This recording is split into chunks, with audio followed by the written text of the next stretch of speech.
இந்த சம்பவத்தை விசாரிக்க 28/9/2025 அன்று ஓய்வு பெற்ற உயர்நீதிமன்ற நீதிபதி திருமதி அருணா ஜெகதீசன் அவர்கள் தலைமையிலே ஒரு நபர் ஆணையம் அமைக்கப்பட்டது. மாண்புமை சென்னை உயர்நீதிமன்றத்தின் உத்தரவுப்படி 3/10/2025 அன்று ஐஜி திரு அஸ்ரா கார்க் IPS அவர்கள் தலைமையில் சிறப்பு புலனாய்வு குழு அமைக்கப்பட்டது. தமிழ்நாடு அரசு இந்த சம்பவத்தை சட்டப்படி விரைந்து கையாண்டது. அனுமதி வழங்கல், மருத்துவ உதவி, நிவாரண விநியோகம் அனைத்தும் சரியான முறையில் நடந்தன. இதுபோன்ற துயரங்கள் எதிர்காலத்தில் நிகழாமல் தடுக்க வழிகாட்டு நெறிமுறைகள் உருவாக்கப்பட்டு வருகிறது.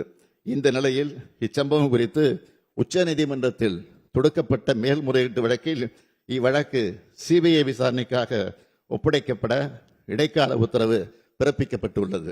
நான் எனது 50 ஆண்டுகால பொது வாழ்க்கையில் எத்தனையோ நிகழ்ச்சிகளை பார்த்திருக்கிறேன், நடத்தியும் இருக்கிறேன். இங்குள்ள அனைத்து அரசியல் இயக்கங்களை சார்ந்தவர்களும் இத்தகைய அனுபவம் கொண்டவர்கள்தான்.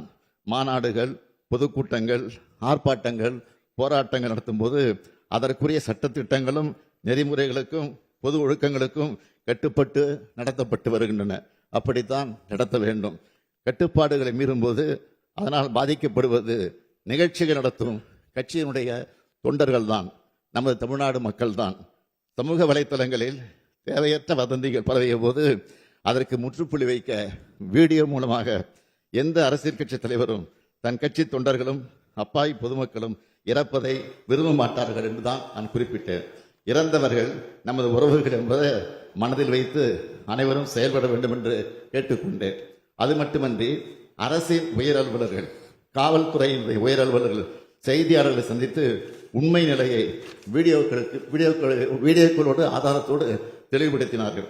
மருத்துவமனை அனுமதிக்கப்பட்ட அனைவரையும் காத்தது நமது அரசு. அனைவருக்கும் உரிய சிகிச்சை அளித்தது நமது அரசு. உச்சநீதிமன்றம் இந்த விவகாரத்தில் இடைக்கால உத்தரவு பிறப்பித்துள்ளது.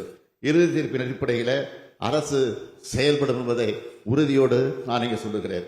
அதே நேரத்தில் இது போன்ற துயர சம்பவங்கள் இனி நடக்கக்கூடாத இந்த உறுதியை அனைத்து அரசியல் இயக்கங்களும் பொது அமைப்புகளும் எடுக்க வேண்டும். அனைத்தையும் விட மக்களின் உயிரே முக்கியம். மக்களின் உயிரே விலை மதிப்பற்றது. இதை மனதில் வைத்து செயல்பட வேண்டும் என்று கேட்டு